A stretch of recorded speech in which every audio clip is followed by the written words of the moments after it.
On today's episode, meet Justin and Deepika. I'm thinking more about the future, and I think Justin is very much thinking about now. Justin is 40, Deepika is 32, and they're caught in a cycle of credit card debt, even though they have a high income. It feels like we are living paycheck to paycheck, and it stresses me because we just have the money we have, and then we wait for payday, and we do it all over again. Justin has a side hustle that he wants to take to the next level, but his business partners are not as invested as he is. Me, my brother, and my family bought this building, and then finally, when we finally did pay it off, all of us kind of like went our separate ways. Deepika wants to eventually buy a house, but she can't figure out where they're overspending. We've looked at our credit card statements time and time again. We cannot figure out what is causing the revolving cycle of debt. They both struggle with their money psychology. It's like the second you get $1, it's, oh my God, it's $1. Oh, what can we do with this dollar? Yeah. And it's that $1 brought us joy, but then it was this fleeting joy. Money is for rich people, and you have to work super hard to get it. And they don't have a shared vision for their money, which is preventing them from living their rich life. I have to understand that for the first few years of our marriage, we weren't allowed to have dreams. Can they kick their old money habits to the curb and adopt a different strategy for managing their money? It seems like the folks around us have been able to figure this out, and we just haven't. And maybe the answer is so obvious it's right in front of me, but we have not been able to figure out what the change is that we need to make. Now, let's meet Justin and Deepika.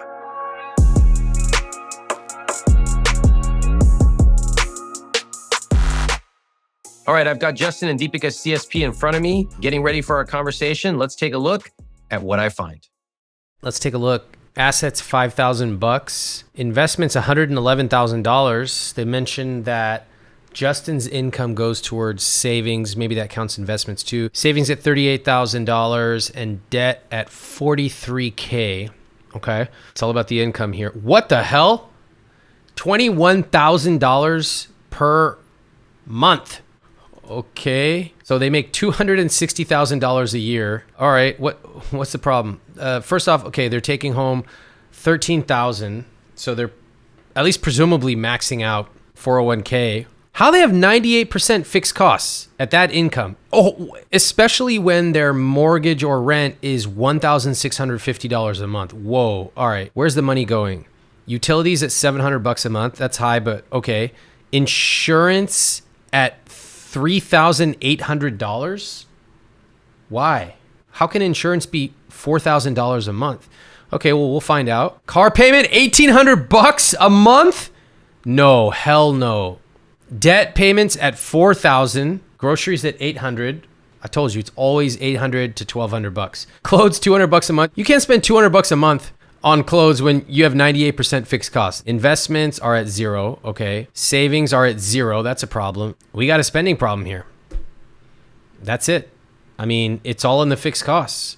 And we can already narrow it down to a few different areas. All right, I'm gonna find out what's going on here. Especially with a salary this high, there's something going on here. When I saw the different prompts on your Instagram, the one that stuck up to me was the one about having the business idea and not having it pick up off the ground. I saw this and I thought of Justin, and his business really is this incredibly untapped financial resource that we could be benefiting from. It's something that he's been wanting to do for a few years now. He had the LLC created after our son was born.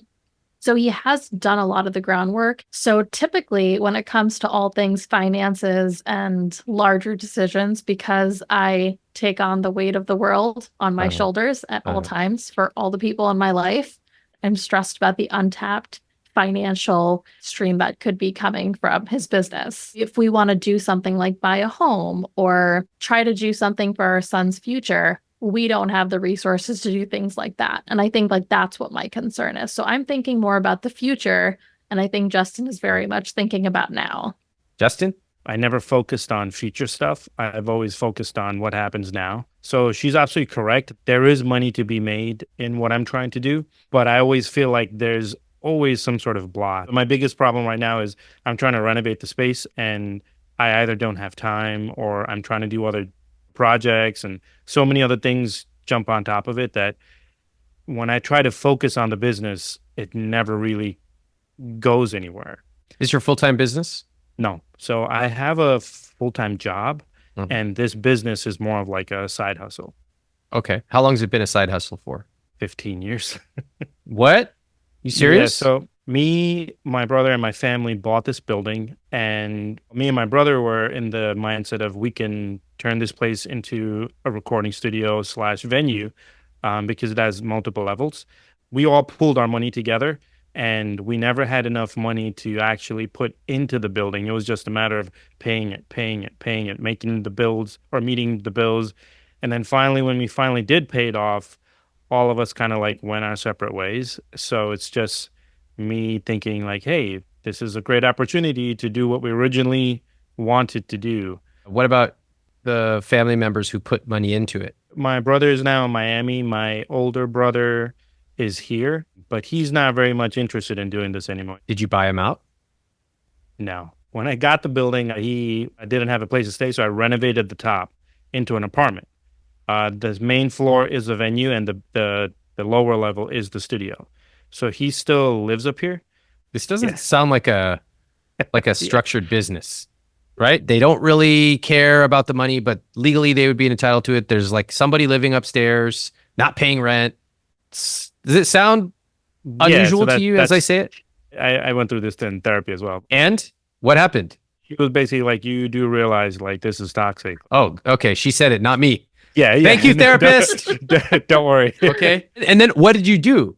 I tried to talk to him, but he doesn't want to pay. So he just wants to stay for free. Okay. So you told all the details to your therapist, presumably over multiple sessions. Your therapist was like, this is super toxic. And then you went to your brother. You're like, hey, not sure if you should stay here for free. And then he was like, oh, I'm not trying to pay rent. And you were like, okay. Yeah, basically. It's like a family thing. Like, yeah, you get involved in family and then, this kind of stuff happens. Are you Indian? Of course. Yeah. Okay. All right. So this explains a lot. Yeah. Okay. You want me to set up the call right now? We'll get all the family members on Zoom. I'm not part of the family. I'll wrap this up in 15 minutes. All right. Maybe not. So, all right. Now that I understand a little bit more about the family business, Deepika, what's your take? I think it's a fantastic opportunity for Justin because he's actually been doing a majority of the manual labor. He's the only one that has the vision and wants to execute on it. So I'm in full support of him actually moving forward with his business. I think it's just a matter of prioritizing and finding the resources to actually execute. All right. So we have this side business, which has a lot of family embroiled in it. And Deepika, you're managing your family finances on a day-to-day basis, things like tracking things, planning where the money's coming from for vacation, those kinds of things, right? Yep. And Justin, do you ever feel stressed about money? It's not something that I stress over only because I feel like we have a safety net. When we have it, it's great. It makes me happy because you can get what you want in terms of like, gifts, vacations. You don't have the stress of, oh no, I can't do this or I can't afford that. So yeah, when money is there, the levels of stress are down, which to me makes me happy. It doesn't really surprise me that you are stressed out, Deepika, and Justin is happy because he's like, yeah, whatever. The roof is here and we're eating well and it's good to go, right? You've seen this pattern on the show before many times, right? Yeah. We have the worrier, we have the avoider. The avoider's like very happy. And the worrier's like, sometimes they try to get them, they get into this chaser avoider dynamic, but in general, it's just like, it is what it is. And in fact, you said, Deepika, that you tend to take on the world in lots of parts of your life. Well, I think we should start with looking at your numbers because I understand the general dynamics, but I don't really understand what's going on with your finances. Let's take a look at the numbers, shall we? Justin, can you read off the words in bold and then the number in full next to it? Assets, 5,328. Investments, $111,793. Savings, 38,000. Debt, 43,251. Total net worth? $111,870. Great. What do you think about those numbers? It's scary. There's really not much there. Deepika, you want to add anything on those net worth numbers? Yeah. Now that I'm looking at the numbers, I don't know if we did the assets part right because we have 4 cars. You have 4 cars with 2 people? Yeah, it's a long story. So you have these cars, but your assets read only $5,000. We were confused as like, how do you value it? Just plug it into Kelly Blue Book or whatever. Yeah, let's just approximate it right now. Who cares? It doesn't matter. Get it right within 10,000. It's fine. It's probably worth 40,000. Okay, we'll put 40,000. All right, so your net worth is 151,000. Okay, that's cool. Again, you can tidy up the numbers later. This is just at this point, it doesn't really matter. It's just directional. Moving on. Let's talk about income. Deepika, can you read off this combined gross monthly income, please? Sure. $21,684. Per month. That's a lot. What do you think about that? Doesn't feel like a lot. I just feel like we're middle class. You guys want to say it? Go ahead, get it out. It really feels like we are the epitome of middle class. By the end of the month, we just don't know where it all went, right? Okay. You got it. Yep. All right. Your net income, I found this interesting, is 13,577. Why is the difference so big? Justin pays, I think it was $1,900 a month Yeah, I saw. for health benefits. It's mind-blowing. He's part of a union, and I think maybe the health benefits are included in the union dues, and maybe that's why the number looks so inflated. But that was a very eye-opening moment for us because I don't think either of us realized how much was going towards health benefits and union dues until we completed this. Is there a pension involved as well, Justin? Yes. Yep. And is it a pretty good pension? Yeah. So once you finish the years, I think we get around $2,800 a month.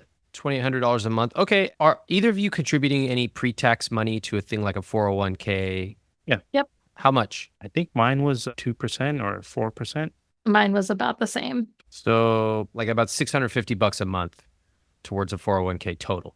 Okay. So about $7,800 a year. All right.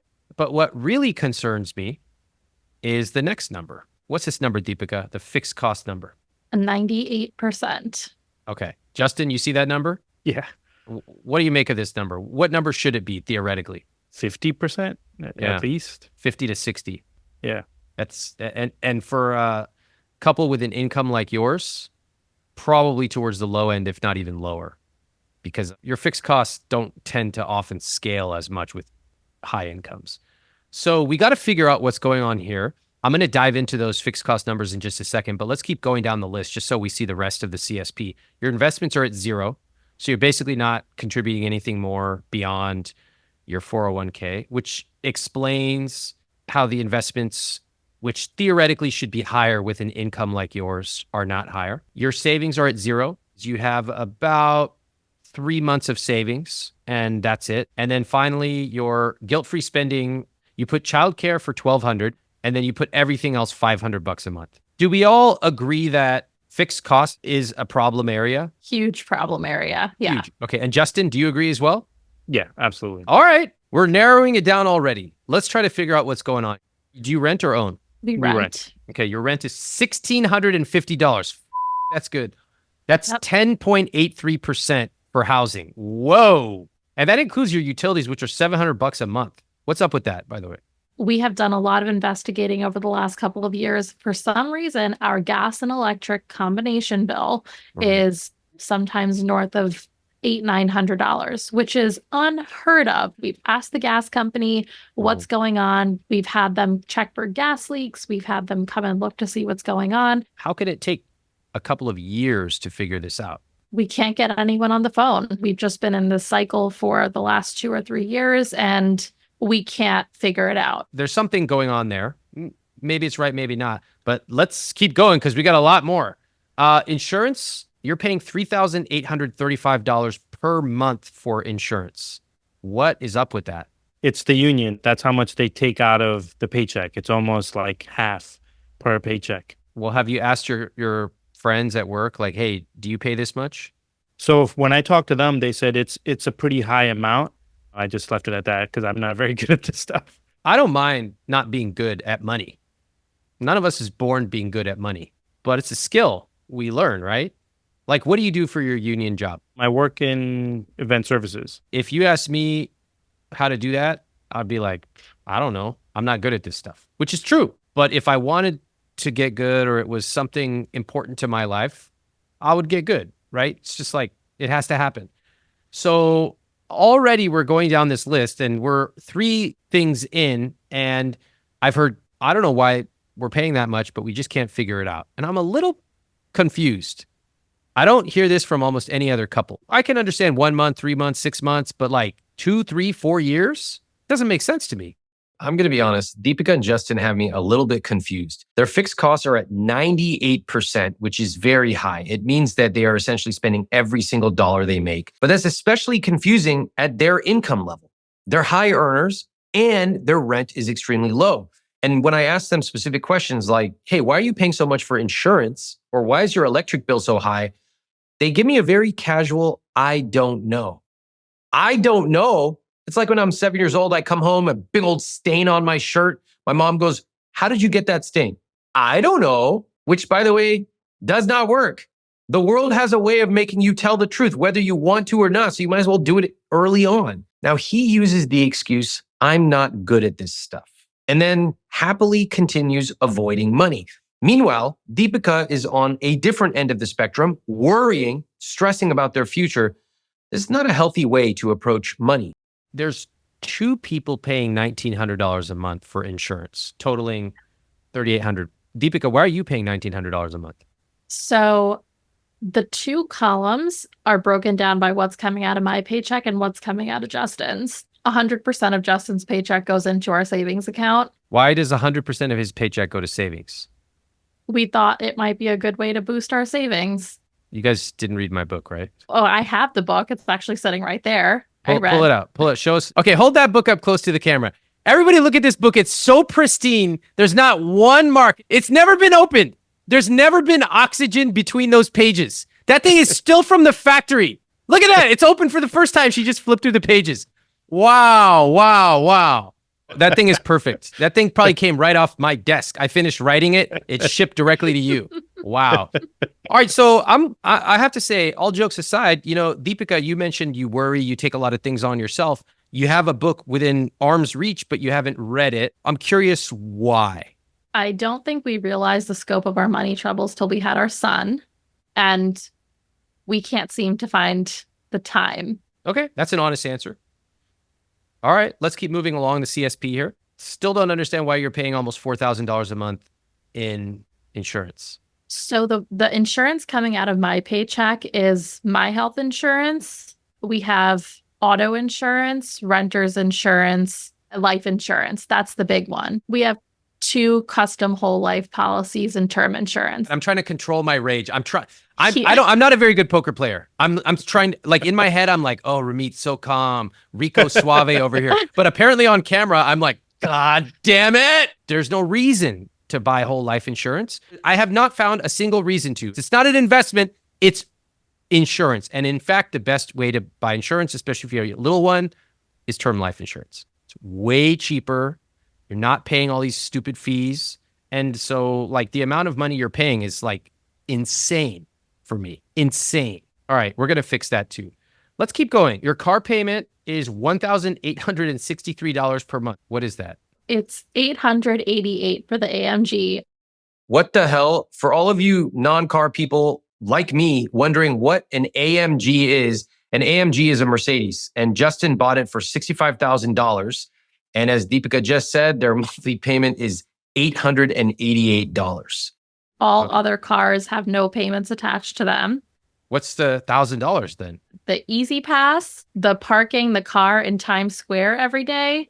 Who goes to Times Square every day? I do. I work there. Just tell everyone how much it costs to park in Times Square every day. It costs $30 a day to park there with toll and gas that you can add on $10 on top of that. And then, I don't know, $10 per day on gas. So $50 a day to drive. Yeah. You guys live where? We live in Queens.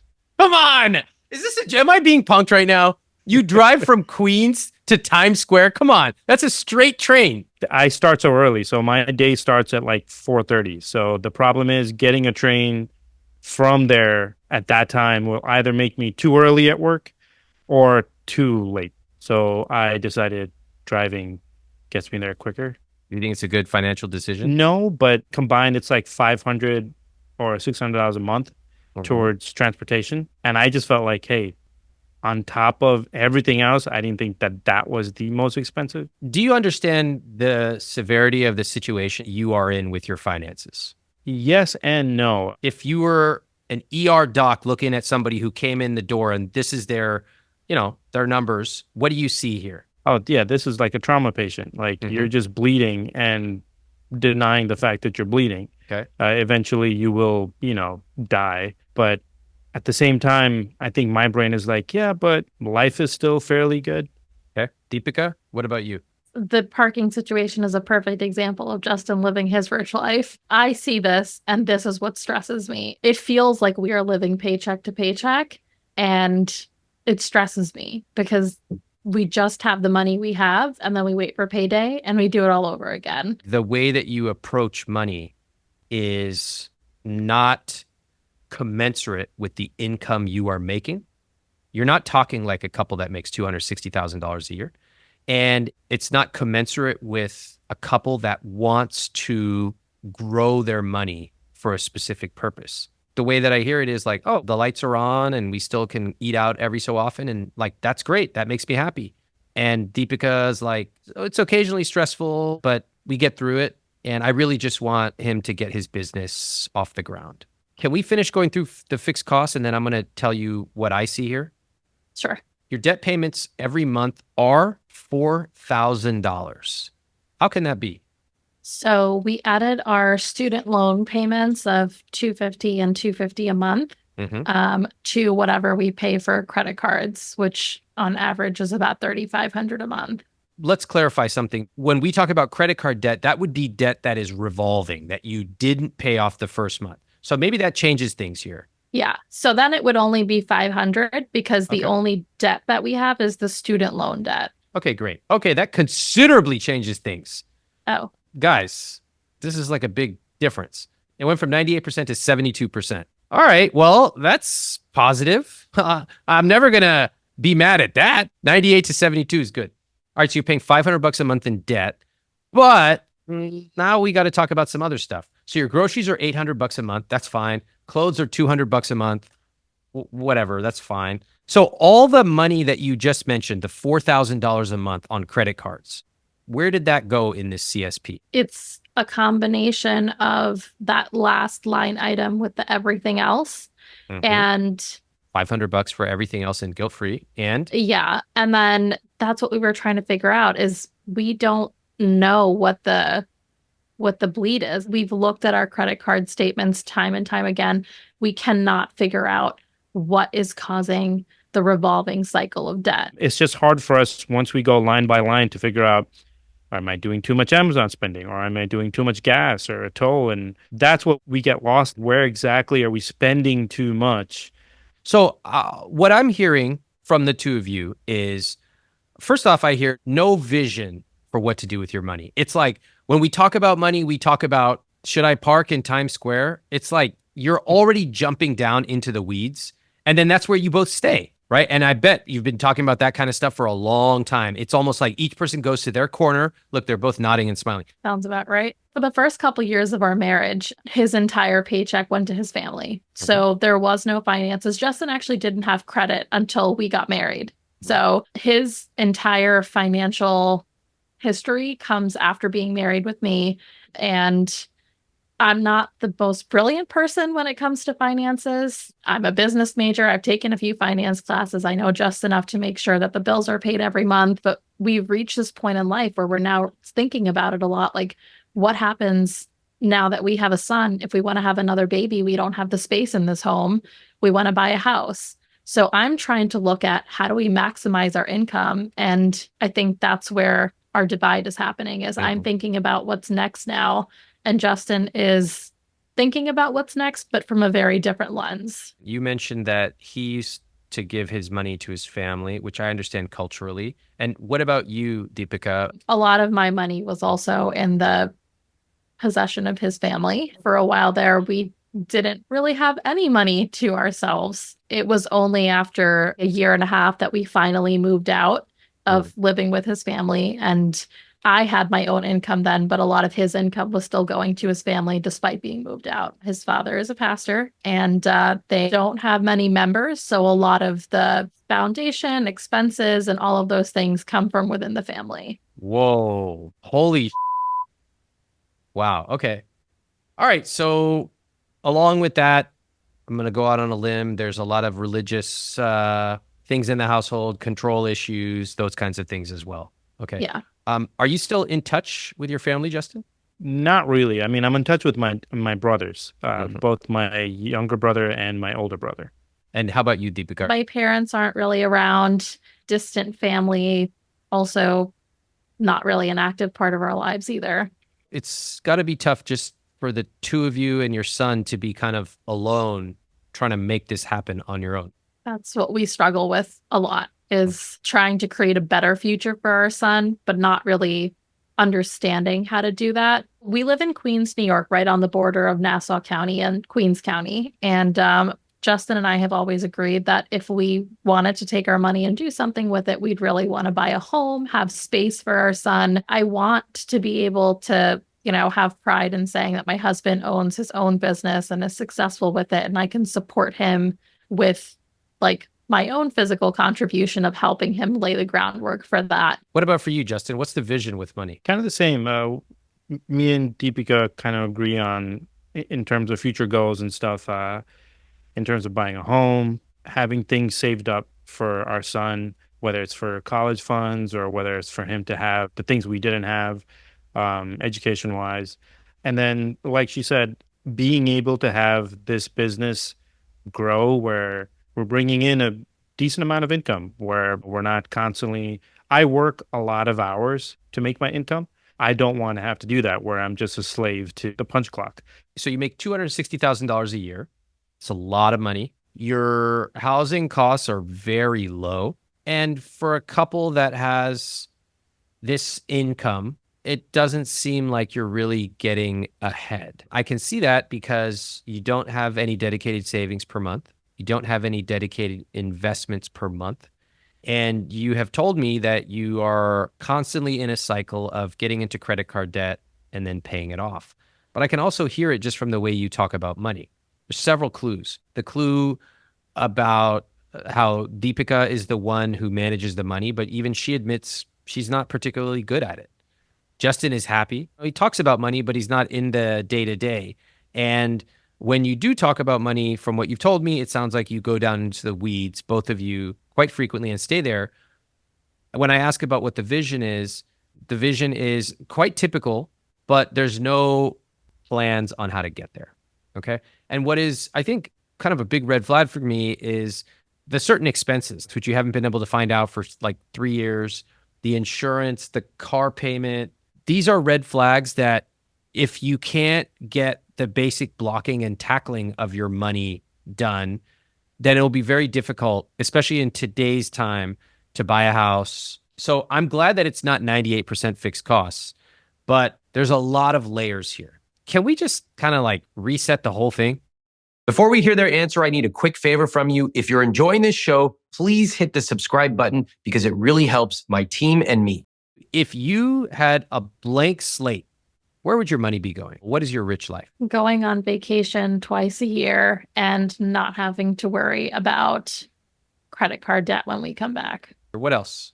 I would love to have a large home where my son can bring all his friends. I can have another child and not have to worry about where I'm going to put this child, and be able to entertain all of our friends and family and not have to worry about space. How about with Justin? I would love for him to continue driving to Times Square every day if that's what makes him happy. But aside from that, I think if he had the resources to be able to invest into his own business and have his vision come true with what he wants to do, nothing would make me happier. All right. I like it. Justin, what about you? What's your rich life? Being able to provide for my son without worrying about where that money is going to come from, owning a nice home, entertaining, and then being able to put money into the business where it brings more money back. Ramit, you also have to understand that for the first few years of our marriage, we weren't allowed to have dreams. We were brought up in a culture where it was all about the church and the family, and that was it. You weren't allowed to have dreams outside.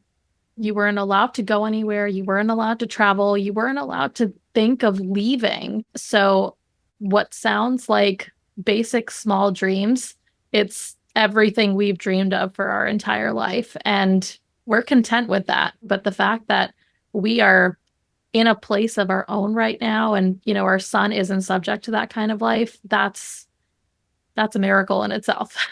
Listen, I love it. And I totally appreciate you giving me the context of where you both came from. So one of the things that I love is hearing what people's rich life is.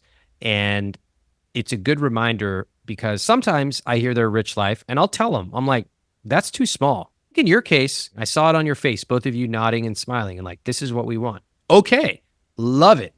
We can totally work with this.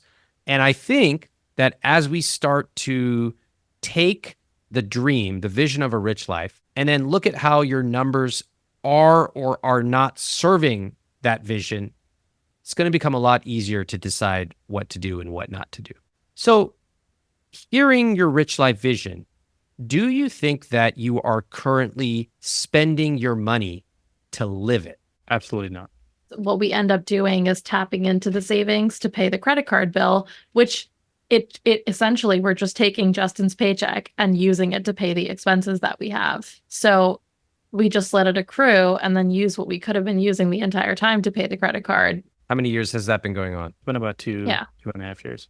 To me, this is what is indicative of one of the challenges here, which is like you tried an approach and it didn't work.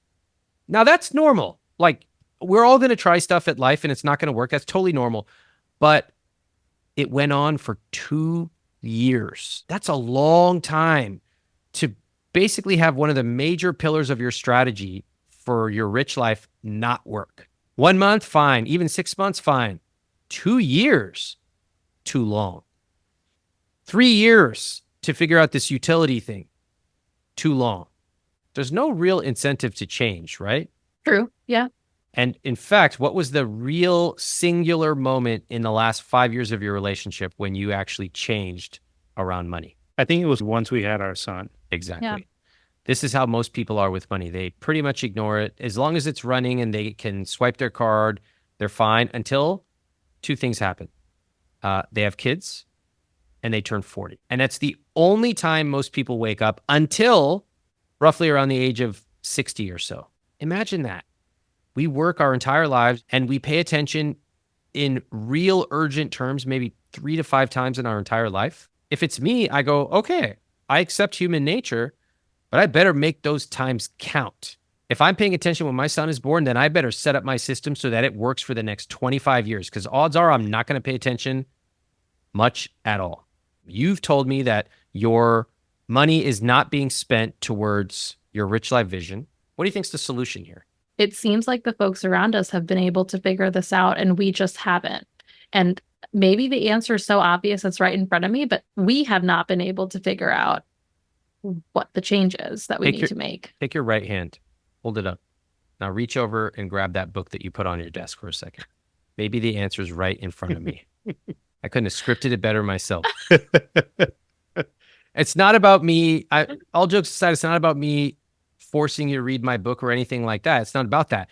What it is about is your very astute observation that everybody around you seems to have figured it out.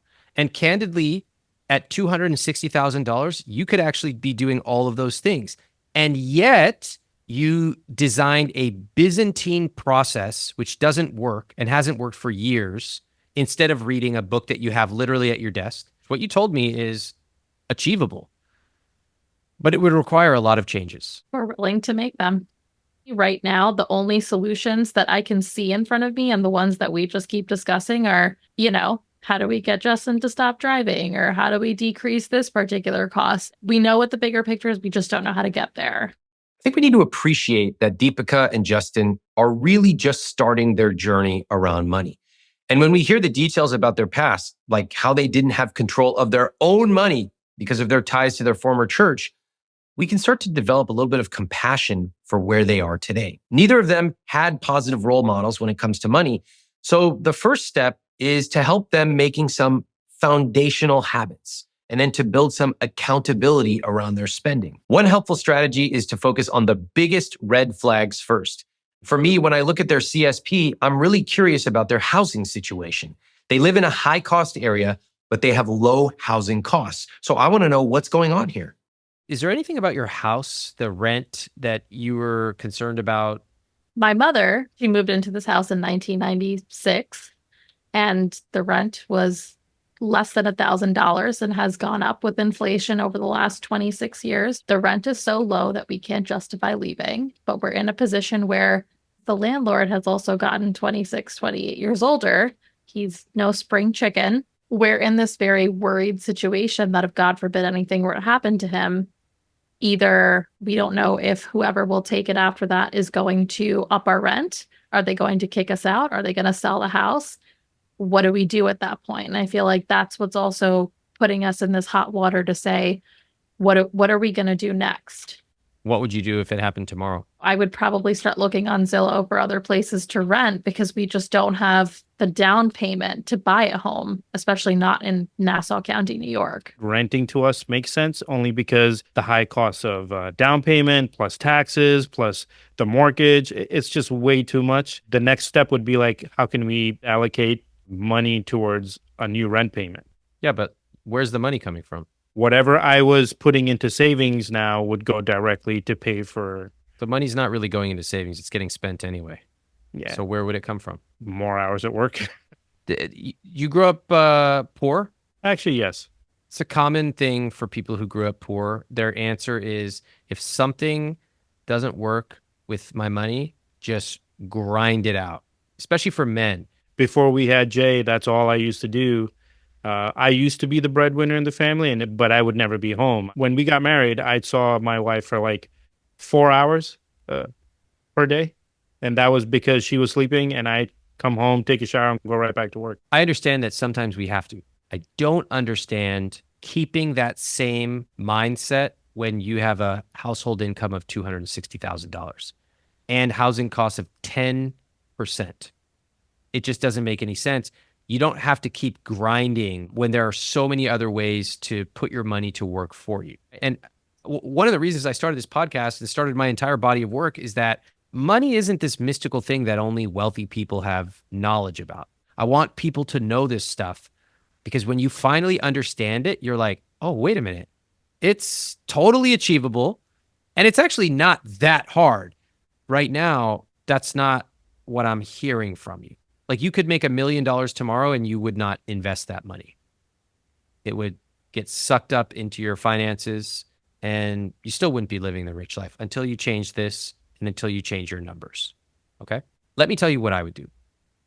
If it were me, I would first off crystallize the vision of what we both want. I think the house is a nice thing to put down on paper, but it's probably not going to happen today or tomorrow. It's a very long-term aspiration. But you want to have a rich life vision that includes what you're doing to live a rich life today and what you're doing to live a rich life tomorrow. So it might be, we want to have date night twice a month. Great. Fantastic. I would next up talk about how we want to get there. And I would recalibrate the workload. Right now, you have a very unhealthy dynamic where Deepika does all the work and Justin, you're not involved in the day-to-day finances. So that actually puts the two of you at odds. You've got to get together and start going through from your vision to the numbers.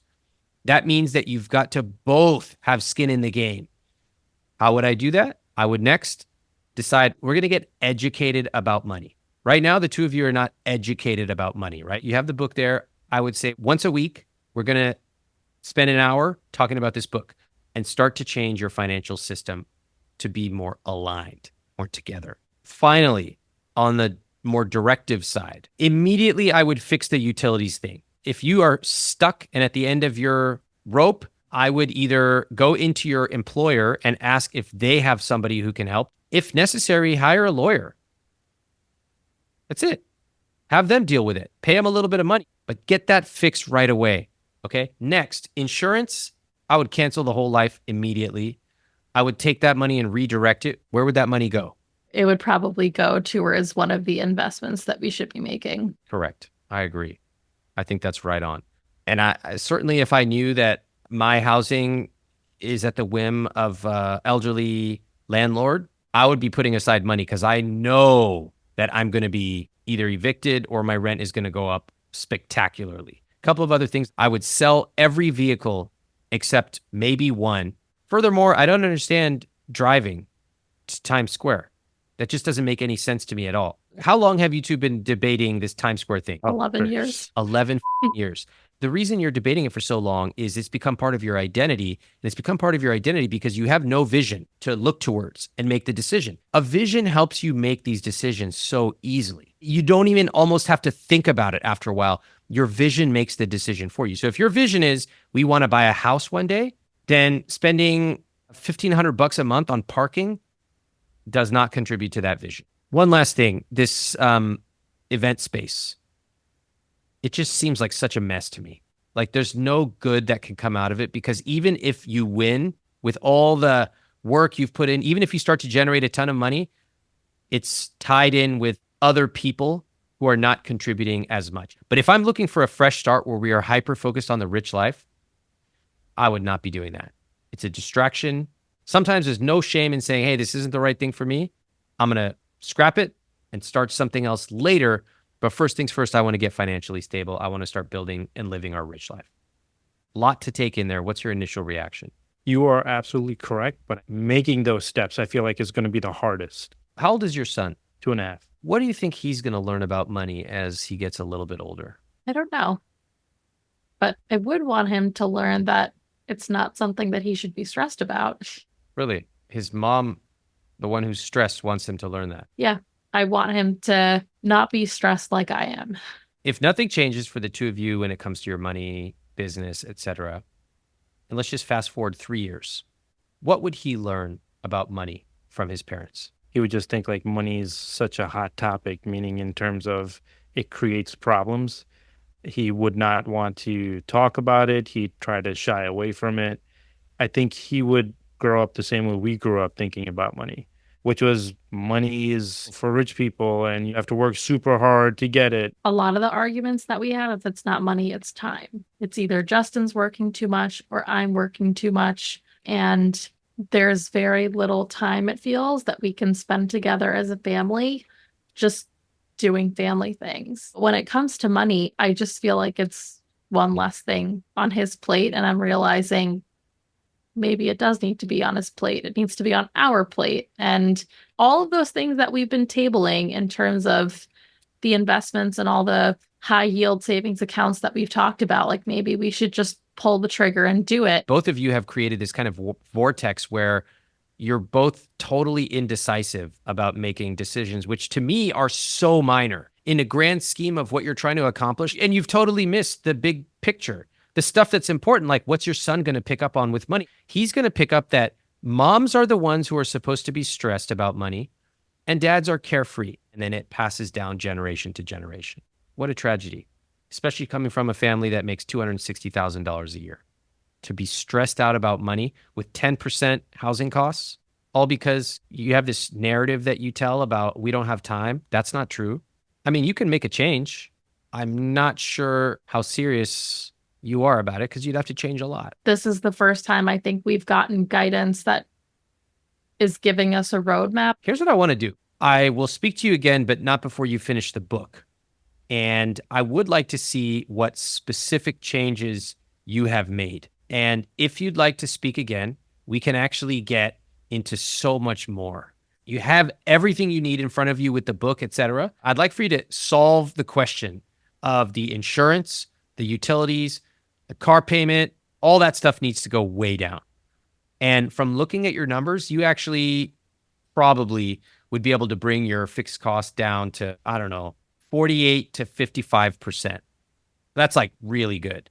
That's a lot of money. That's thousands of dollars every month that you could be using for investments and savings. And finally, I'd like for you to make a definitive decision about this business. To me, I'd rather have you just literally close the whole thing up. And even if a year or two later, you're like, oh my God, I want to buy that place again because now I'm in a better place. I took some business classes, et cetera. It's going to cost me more.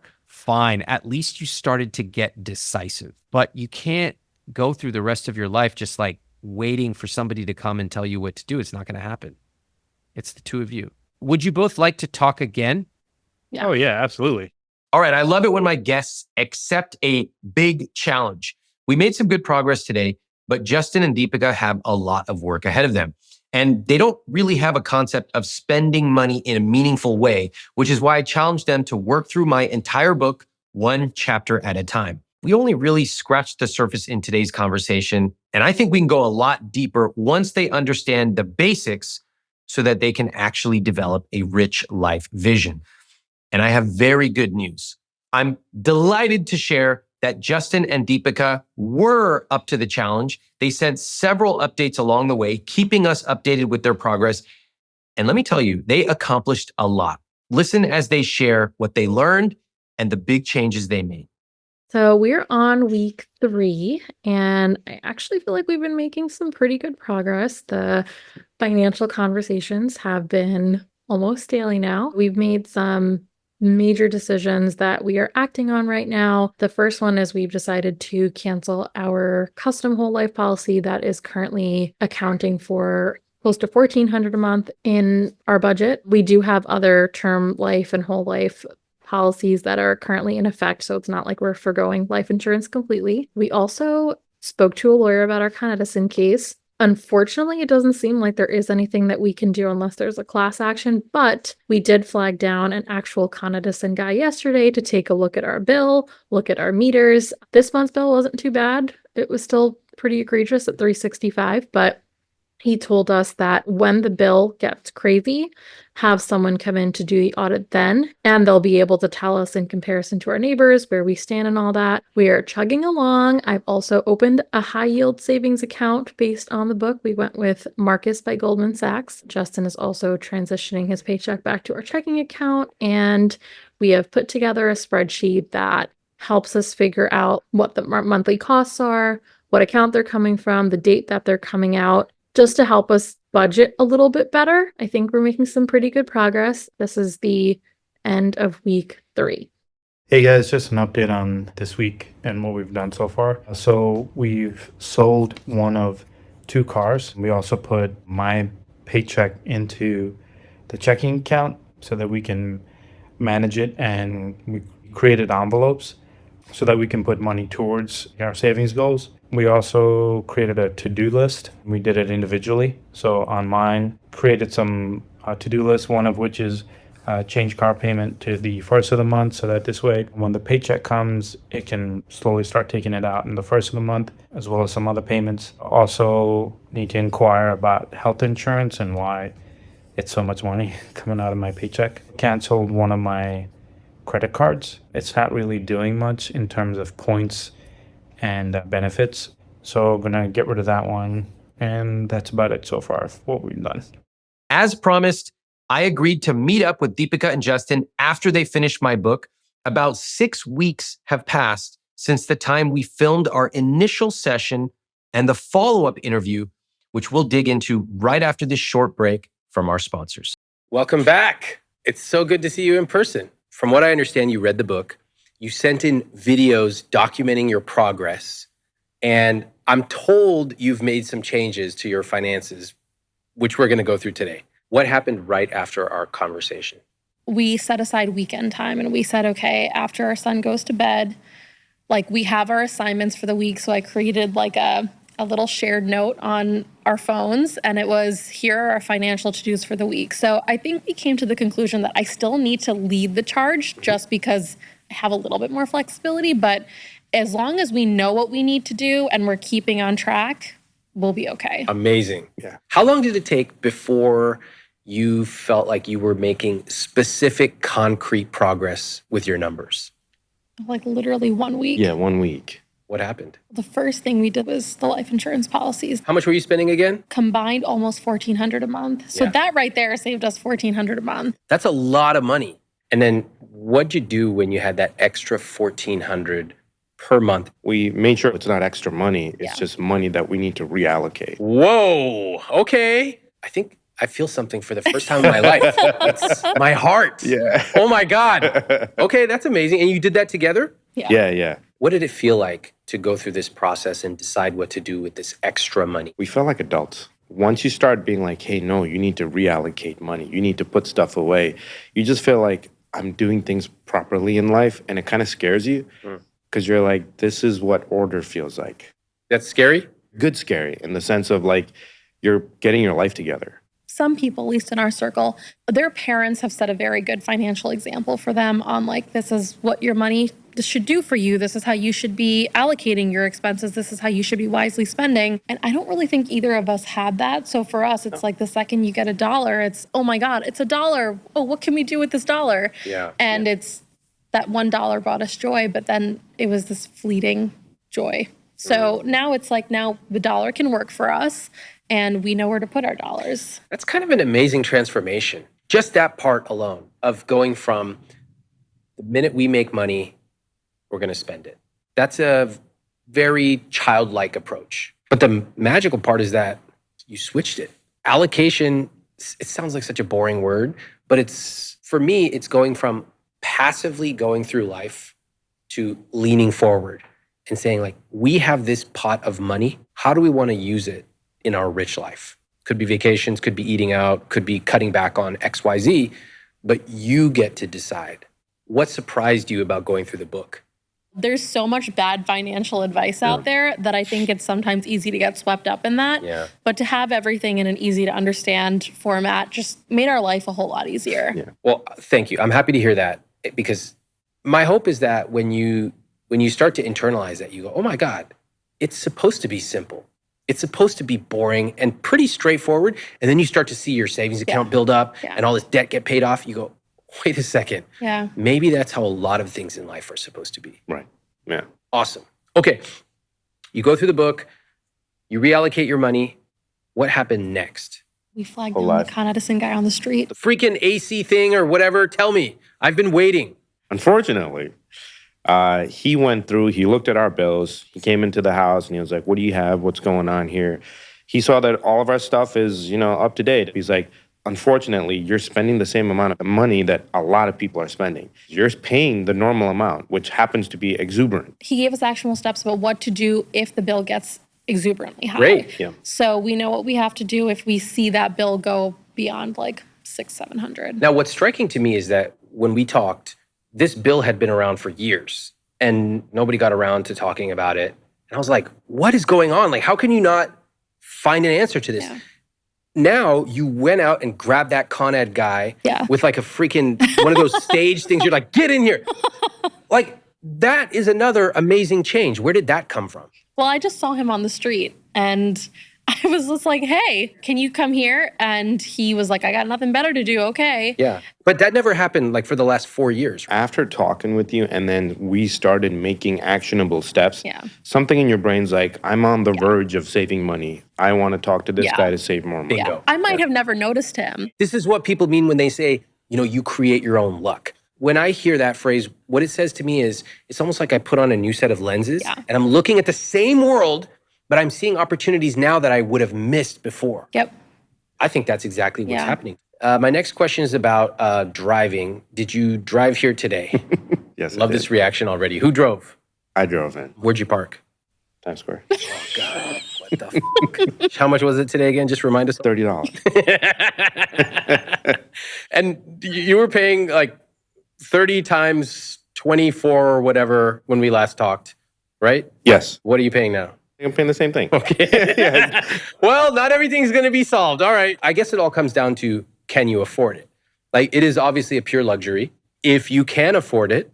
There was a day or two between when we spoke and now that he did try to take the bus and the train. It was a time versus money situation. It took him 2 hours in the morning to get to work and then 2 hours to come back. Well, we're going to look at the numbers and we'll see how it plays out. But what I will say is I like that the two of you have talked about it. I like that you are making decisions by thinking about the trade-offs. Not sure I agree with this decision, but it's not my money. It's not my rich life. So as long as the numbers work out, it's not my place to pass judgment. What else happened with your conversation since we last talked? He did sell one of the cars, I think 2 weeks after we had a conversation, which was amazing. Whoa. Don't clap yet. 2 weeks ago, a new car showed up in the driveway. It was an ice cream van from London. What? It was supposed to be his work hauling vehicle, which he purchased before we even spoke to you the first time. Did you ever consider renting? Yeah. You did? Yeah.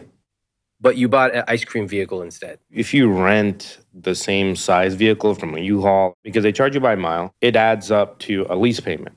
The good part that I wanted to share despite all this was when this ice cream van shows up, I was like, you've got to be kidding me. We just spoke to Ramit about this. We said we weren't going to be doing any more of these crazy car purchases. And he's like, well, I got the car before the conversation and it just took over a month to ship. It took only one argument, but then he agreed. He was like, no, you're right. I think we need to sell this car. Wow. So you basically are one car down and one truck up. Yeah. Some of the logic doesn't make any sense to me, but I appreciate that you recognize, hey, you got to sell one of these vehicles. That's cool. And again, people make decisions, certainly before you talk to me and before you got, really educated about money.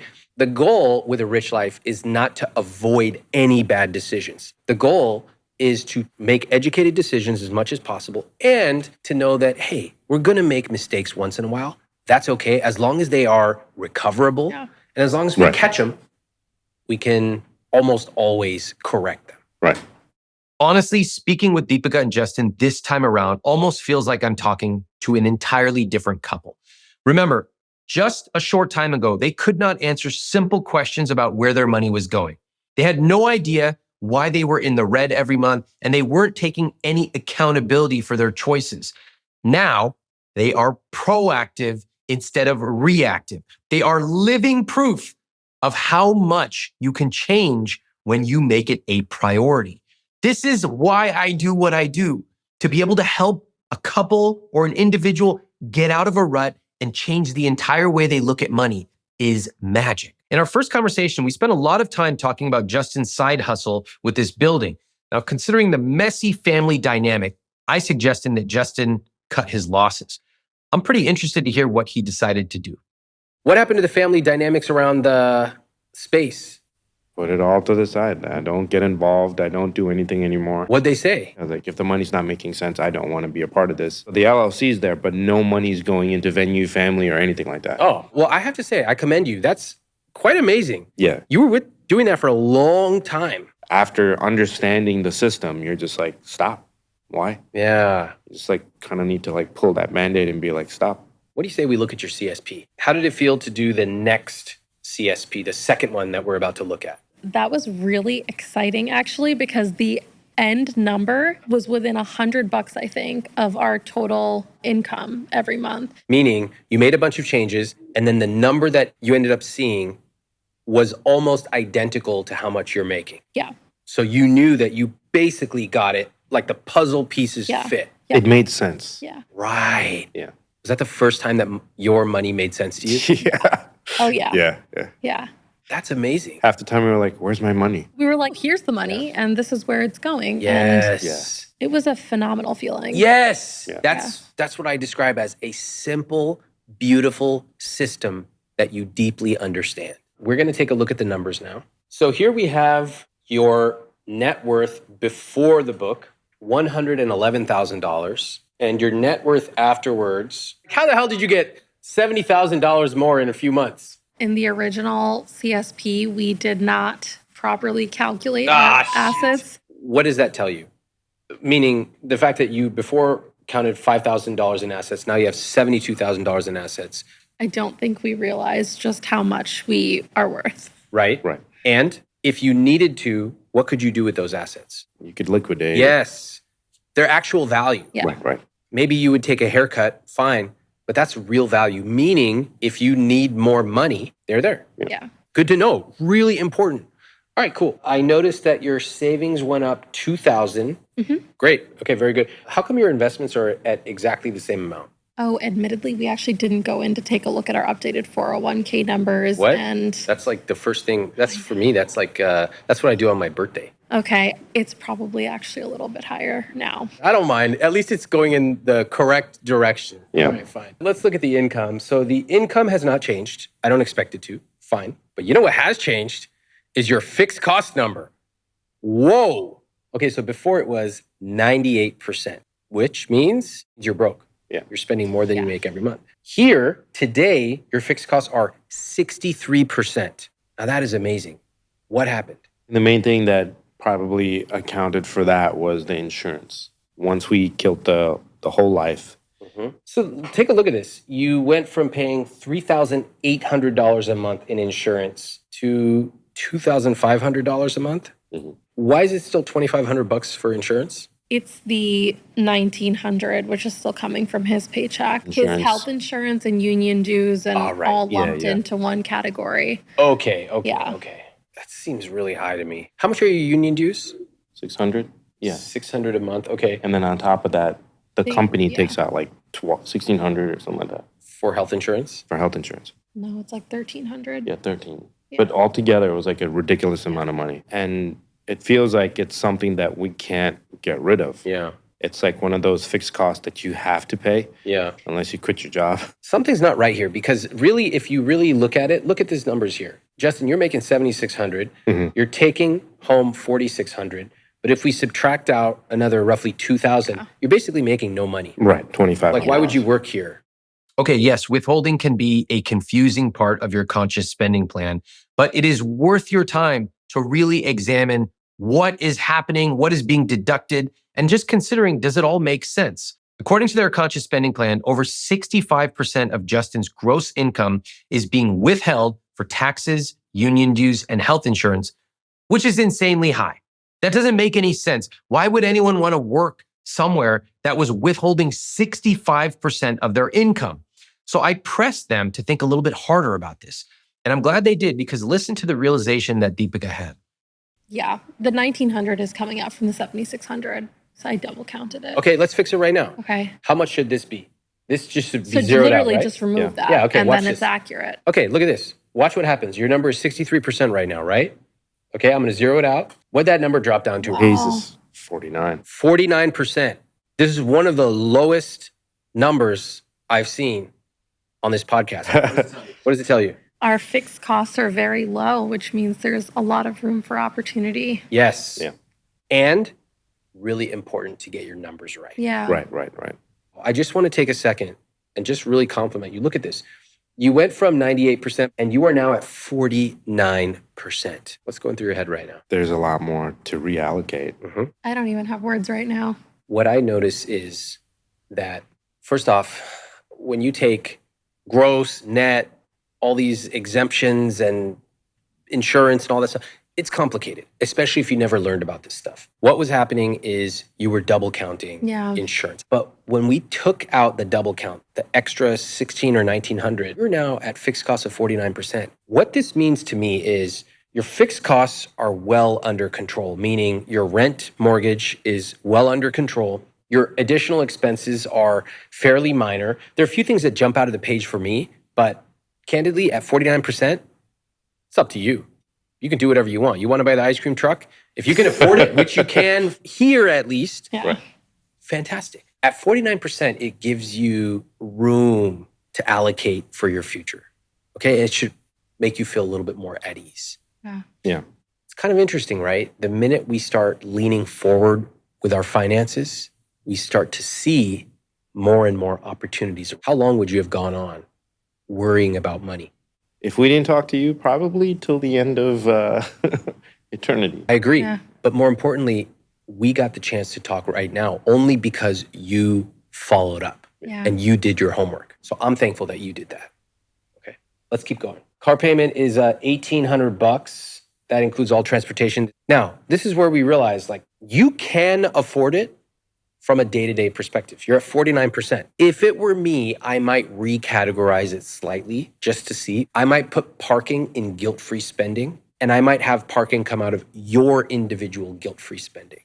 Because it is a personal luxury for you, Right. not for the two of you. It's you. Again, if you can afford it, fine. I like to categorize things properly because it sets the right incentives. Debt payments at $500. What's that for? Student loans, $250 for each of us, But your debt is $43,000. Okay. which is the total combined student loan debt. It's not enough. Not in my mind. We can up it. Look at this. When we talked the first time, it was a lot of, I don't know what's happening. Like, I don't know that. And now we can up it. Yeah. Just simple. Give me my phone. I'll do it right now. Oh my God. Hang on to that thought. So if you were to add an extra $100 a month, $200 a month, you would quickly see how fast that debt would be paid off. Yeah. It would come down by years. Yep. You should run the debt payoff calculation and decide. The fact is you have extra money. That's one place that you probably should redirect it. Okay. Let's look at the rest. Investments are at 8%. Okay. You have pre-tax investments as well? Yeah, that's my 401k. Okay. We both have accounts that we've opened up post-meeting with you to do additional investments. So we thought 250 was a good starting point. Great. Apparently we have more money, so maybe that number will change. Love what you did. You said, look, let's just get started. That's the hardest part, is just getting from that first dollar going in every month. You did that. And now I love your reaction. Oh my God, looks like we can invest more. Yeah. That's the way. Now, what's interesting is your savings goals are at 18% of net. That's really high. That's higher than most I see. It's also considerably higher than your investments, which is kind of interesting to me. Let's look at what you have. Vacations at $250 a month. Okay. Gifts at $250 a month. Emergency fund at $250 a month, which is interesting because you already have $40,000 in savings. We took $30,000 and we put it in a high yield savings account, and we left $10,000 in our normal savings account. The high yield savings account is the safety blanket. The emergency fund is if we actually have an emergency where we need cash. I think we often run into times where like we need money quick. Let's say the brakes on the car cost $1,500 a pop. We need money for this. I'm not taking it out of the high yield savings account. I just want to cut in here because we're now talking about multiple savings accounts and it's getting confusing. The important thing to remember is that they are currently saving 18% of their net income and investing only 8%. Now, with the goals of saving for a home, it makes sense that they have increased their savings goal, but their system is still overly complicated. And they are prioritizing short-term savings over long-term investments. Everybody, please remember, saving money is not enough. The only way to truly grow your money is through investing. So listen as I challenge them to rethink their approach. First of all, I like that you are planning ahead. That's super sophisticated. That's what differentiates people living a rich life and many other people, is people living a rich life plan for things before they need to. Right. Okay, so amazing. You have $250 a month going to an emergency fund and $500 a month going to what you call a high yield savings account. Okay? You also have $30,000 in your emergency fund. Yeah. So there's like a lot of cash flowing around here. If it were me, first, I would never call something a high yield savings account. You want to name it vividly. Don't even call something vacation. Call it Santorini dream trip. Interesting. Okay, because every time you look at it, you know exactly what it's for. And even emergency fund, it might be, break in case of emergency. So, and you just look at it, you feel safe. Yeah. For so long, we would pay off credit cards from our savings account. Yeah. Because his paycheck was going into savings. I get it. It's like evolution. So like, you ever see like the ugliest fish in the ocean? It's like a blobfish. Have you ever seen what this thing looks like? No. It looks horrific, okay? I don't know what freaking animal that evolved from, but whatever animal was probably even uglier, and then it evolved into what it is today, a blobfish. I'm kind of like, if I were going to create an animal, I would just create a brand new animal. I wouldn't have it evolve from something ugly. I know you're wondering, what the is this guy talking about? Stick with me. You went from this system that you used to have, which was very confusing, and you evolved it to this. But maybe we can just erase all that legacy and come up with a better system altogether. Yeah. Okay. How much do you keep in your checking account? After all the money comes out, I like to leave a little safety net of $2,000. I find this with people who make a lot of money and they had like a past where they didn't make a lot of money. They, in many ways, still have these feelings of scarcity. So like when you didn't make a lot of money, they didn't have extra money to sit around and keep it in their checking. Yeah. But now you make $260K and, you have these different expenses and money outflowing. And sometimes I go, one of the reasons you feel scarce about money is you just don't have a lot in your checking. And a lot of people derive their feelings about money purely from their checking account. So I go, why don't you just increase your checking account by $5,000? And often you'll find one person in the relationship who's look at that. That's you, the optimizer who say it. Oh my God, that's so scary. Why? It just feels like that's too much. Okay, why? I see the money in the checking account. That is spendable money. That was in the past, right? What about today? I do feel less stressed now that his money is going into checking. Funny how that works. In your monthly money meeting, I would write down the definition. What is an emergency? Here's specifically what is an emergency and what is not. And then secondly, okay, we want to have a blanket. How much do we need in this blanket account? Let's pick a number. Okay. Yeah. And what counts as being used for the blanket, such as brakes need to get repaired, et cetera, what does not count? And when you look at the two of them, they should make sense. The blanket should be kind of like petty cash, specific things, and your emergency fund should be true emergencies, okay? The best part about that is you're gonna know how much you need. That's also gonna free up some money because I don't think you need to be continuing to fund your emergency fund. And what's this expense that did not exist last time? Tithing?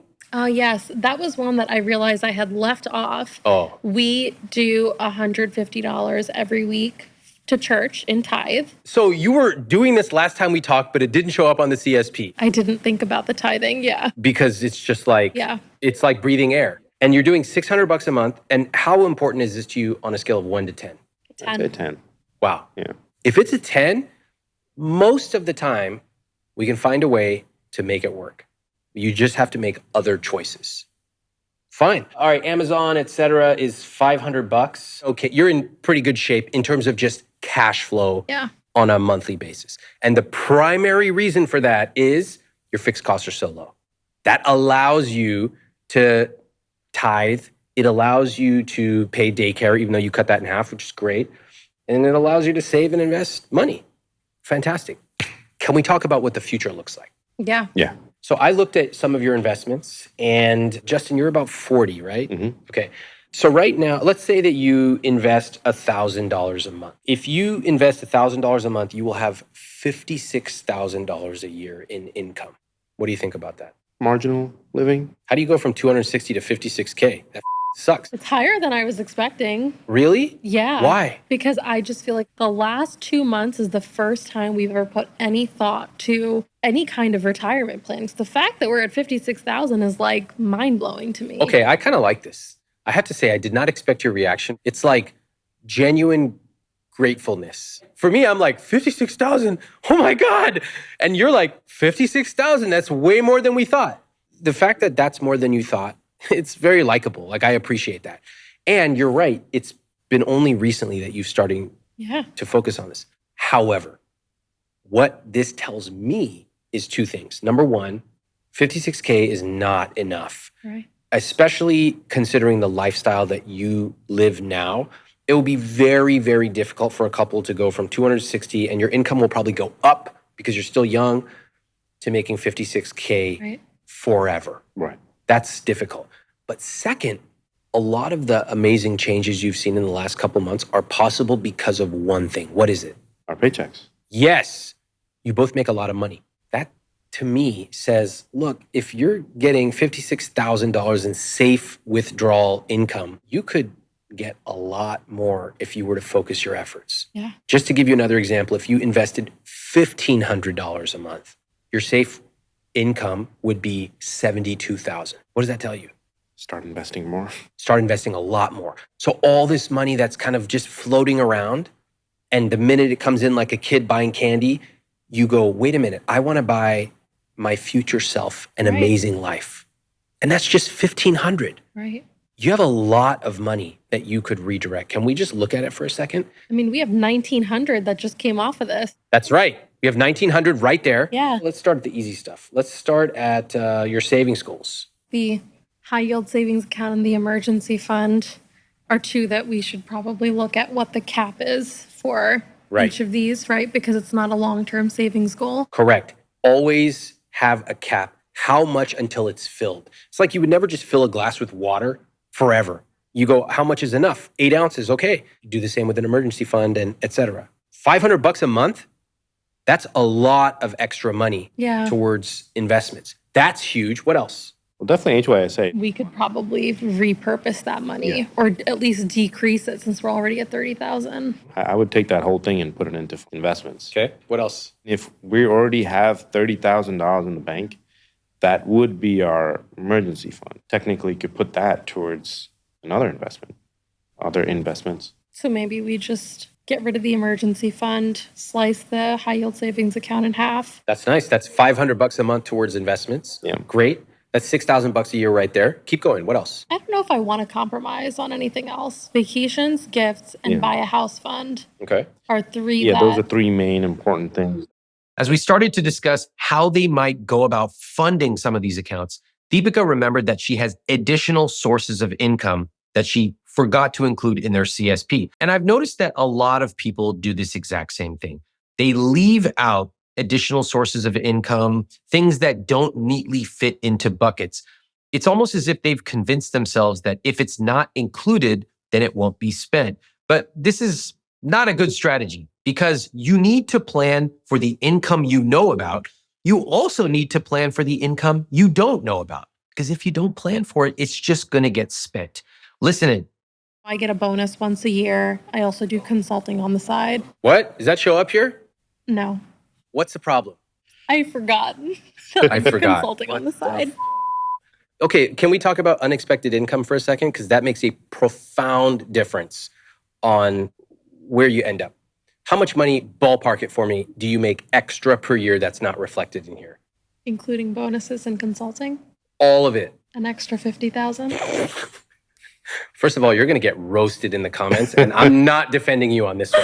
I tried so many times to get you to put your numbers. 50K, get them. Just get them.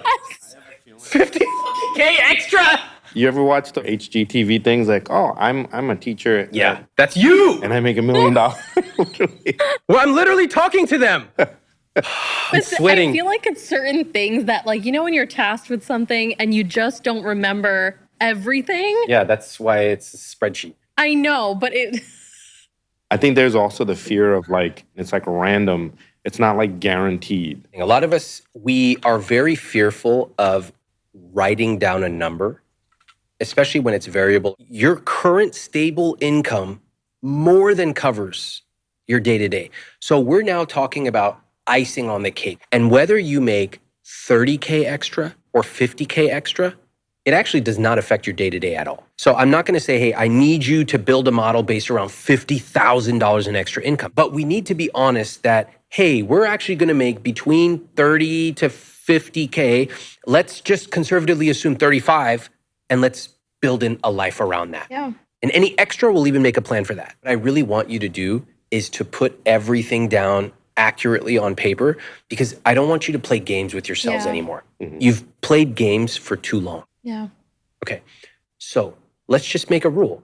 Let's say of any additional extra income you make, it could be $10 more than what you put here. It could be $50,000 more. How do you want to allocate that money? Have the two of you talked about it? Yeah. I think most of any extra that we are, after all this, literally goes into investments, which would be long-term. And is that the same place you would then draw from for a house? That was the plan, is seeing Yeah. how much the money can grow Right. and use that towards our house. Wow, I like this. I really like this. I will say, if you're putting money in the market, it sort of assumes you're not going to buy a house for at least 5 years and probably 10 plus years. Are you okay with that? Yeah. We've gotten used to the fact that, hey, we'll never save enough to have a home. If this works out in 10 years, it works out in 10 years. Okay, I'm with you. I will tell you that in my own case, my wife and I talked about it. We're like, are we going to buy a house in the next 10 years? It's like, no, we have no interest in it. So took the money that was saved, was just sitting in a savings account, invested it in the market. And over time, it's grown a lot and it will continue to grow. And if and when one day we decide to, we will pull it out. It's already earmarked and use it for the house. That's exactly what you two are saying.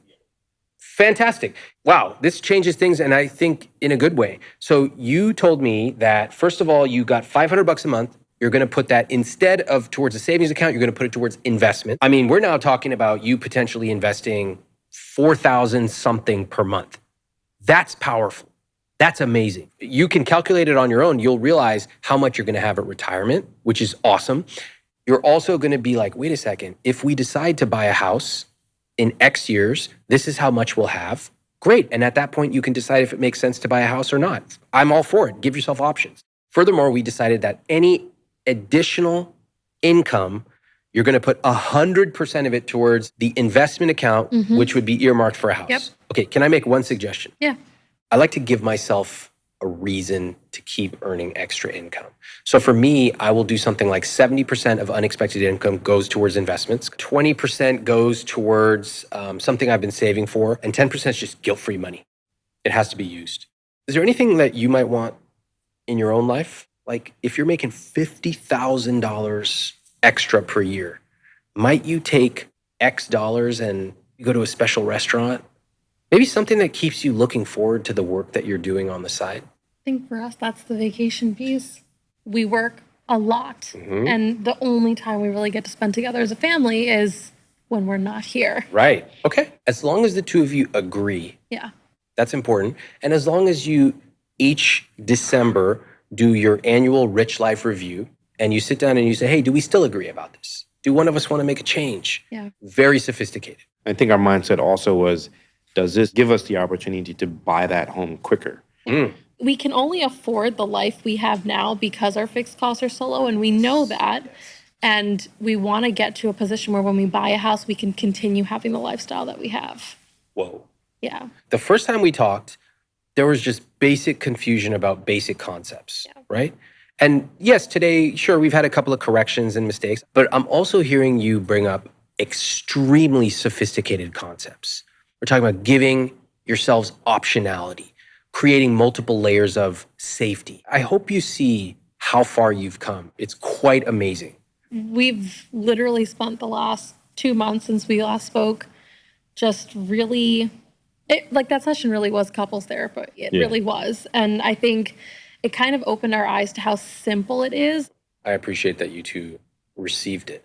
One last thing to tighten up your CSP. What I would really like to see is his guilt-free spending, her guilt-free spending, and then your guilt-free spending collectively.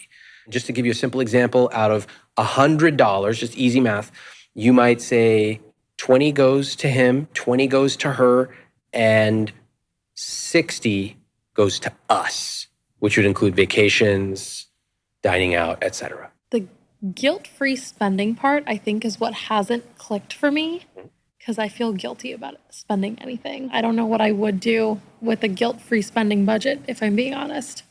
I love Russian manicures, but a Russian manicure and a Russian pedicure will often run you about $200, and that's without tip.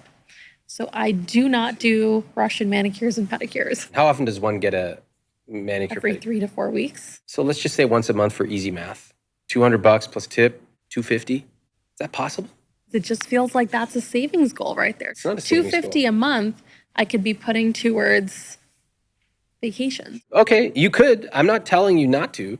And in fact, you don't have to get the full manicure, pedicure. It's up to you.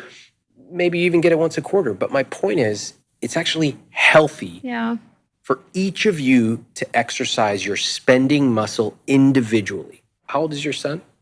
He's going to be 3 in December. 3. If you changed nothing, what would he observe his mom spending money on? Him. And what's the message that a young boy takes as he gets older? Women and money. They're meant to spend on everybody else, but never themselves. Where do you think he gets that message? He's probably getting it right now from me. One of the reasons I started this podcast was you see these generational patterns of money. I mean, you two can see it in yourself, right? You didn't learn about money, and I'm so impressed and grateful at how far you've come, even in 2 months. It's truly incredible. You have earned the right to now think about your son and what messages he's going to pick up. You've also got to show him other parts of money, including mom spending money on herself and dad spending money on himself. So I'll ask again, what would be your guilt-free spending? A Russian manicure and pedicure once a month. Great. A nice handbag once a year. Might that handbag money come from any unexpected income you earn? It would probably be from my bonus or consulting. You might make a decision together that each of you takes 10% of the unexpected income and you spend it on guilt-free, whatever, individually. And you might make 50K one year unexpected. You might make 100K one year. You still take that money and you still use it. You're building the skill of spending money. Final point, if you look at your savings goals, things like vacations, dining out, those should likely be coming from your joint guilt-free spending. Okay. So work all that stuff in and your number should technically be between 20 to 35%. In your case, it might be right around there because your fixed costs are so low. That makes sense. Yeah. I'm actually really thankful that you followed up because it shows me that you two are 10 out of 10 serious about living a rich life. We're grateful for your help. Yeah. We've been looking for someone to help us for a really long time. And the fact that it was sitting on our bookshelf for the last 2 years made a lot of difference. Looking back on your finances before we talked, what stories did you use to tell yourself? We're poor. What was the answer to that? Make more money. Right. Okay. And what other stories did you tell yourself? We can't afford to do it Could you? now. But you haven't changed your income.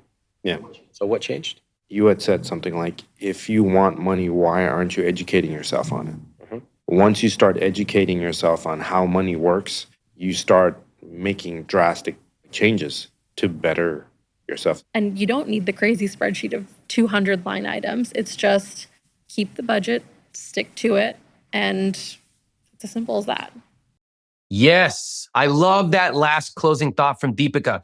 With a little bit of effort, your money system can be simple and highly effective. That is exactly how it should be. Thank you, Justin and Deepika, for sharing your story and for really digging in and doing the work. I can't say it enough. They made huge changes in their finances in a very short amount of time.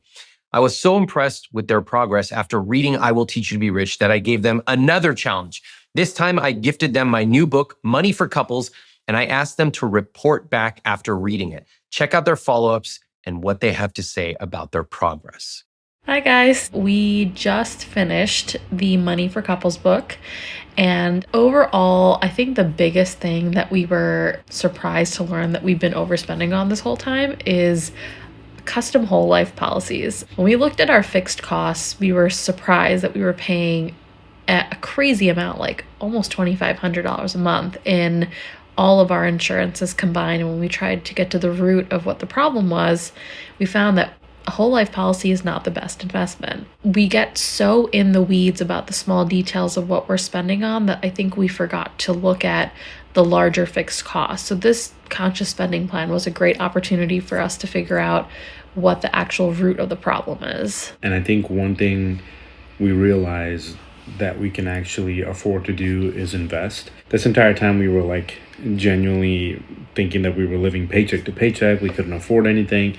But once we did the conscious spending plan and we were able to like figure out the numbers, it's just a weird thing that now we actually have money to invest and that we can actually put money towards the future. That's pretty cool. My favorite thing about our monthly money meeting is, first of all, we have a monthly money meeting, and it's not something that I'm scared of anymore. We have a plan, we're both on the same page, and none of what we're discussing is coming as a surprise to either of us. After reading this book, I think what we're most excited about is the actual future. Like now we have plans to make our dreams actual goals. Before we were just like dreaming about like, oh, we can do this or we could save up for that. And they were just dreams, but now we're actually making our dreams goals, like they're actually about to happen, which is pretty cool. Yeah, and we're being transparent about where the money is going. We're talking about it. It's not like it's a surprise, like a few months down the road to say, oh my goodness, like we're not meeting these goals. So it's been a literally life-changing experience to go through this book together. So if you want to get on the same page with your partner about money, get your copy of Money for Couples, my new book, at iwt.com/moneyforcouples. And thank you, Justin and Deepika, for going on this journey. It has been a thrill to watch.